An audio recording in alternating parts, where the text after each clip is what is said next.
We are just moments away to witness history here as Barack Obama is being sworn in.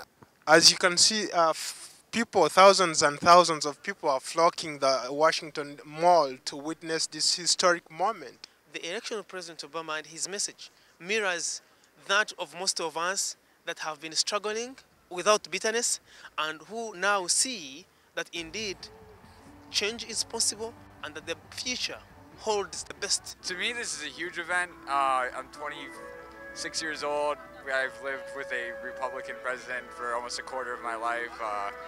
And I went out and worked for the Obama campaign and spent a lot of hours helping him, get him elected. And this means so much to me. Just to be a part of history. I said to witness the inauguration. This is something I'll be able to tell my kids, my parents, my grandchildren, just everybody. This is something where I felt I had to be a part of, because things that my grandparents and my parents did were able to have this type of event happen. So I feel like I owed it to them to be here. Well, after this historic moment back in November when he won, we just said that's something we had to be a part of, and we took some time. And we put a plan together. We had to be here. It's historic. It's a once-in-a-lifetime thing. It never happened before. It'll never happen again.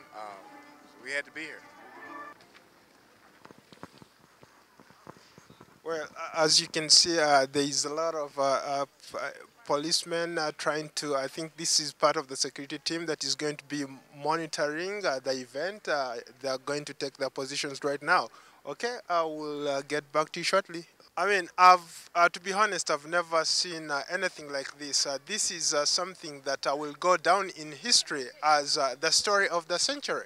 A lot has been said about the election of Obama. A lot has been said about the black history in America.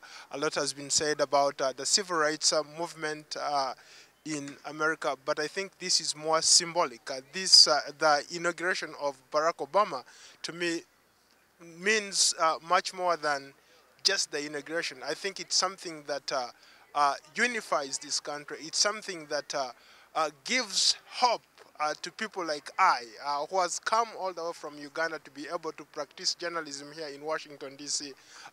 It gives hope to so many people elsewhere in the world.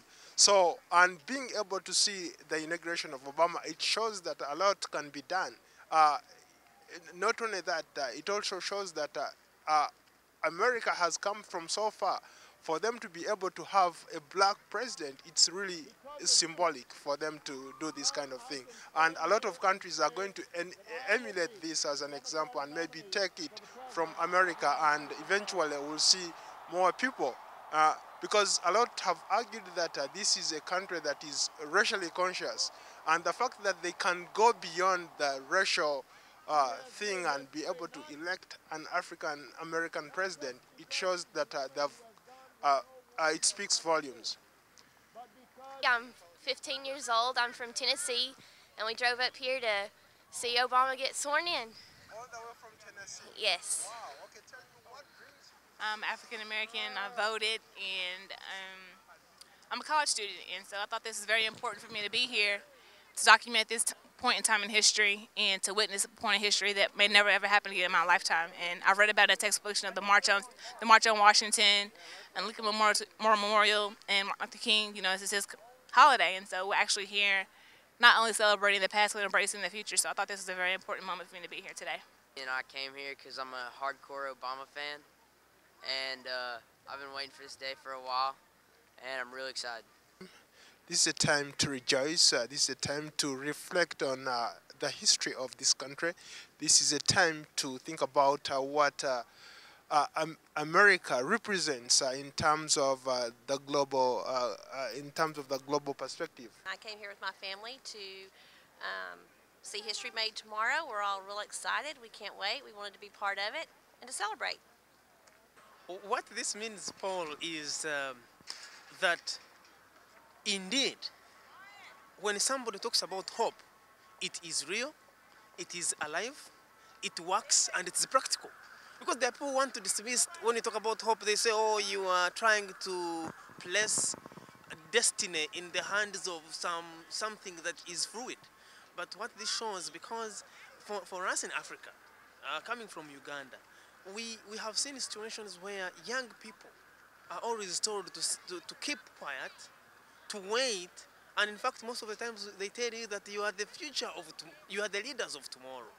But actually what this means, you know, Barack Obama is not very many years older than myself, really. It could be maybe 15 or 17 years, but it is not substantially big. So it shows that indeed our leadership in Africa, both at all levels, in politics and economics, need to embrace the views and the energy that the young people possess, and that young people and the people of all races and of all backgrounds, no matter how humble they are, that they should continue to believe in themselves, to believe that your past may not necessarily actually affect your future, and we should not be held hostage to what our past is, and we should not accept anybody who wants to pull us down and tell us that you cannot, because it's been made clear that yes, indeed we can.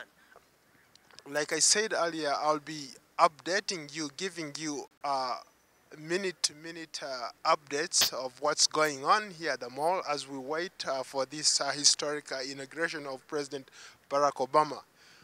What Barack Obama represents really is not only that message of hope, but I think he brings something that we haven't seen. The fact that he's able to unite, he's a uniter. He has united not only America, but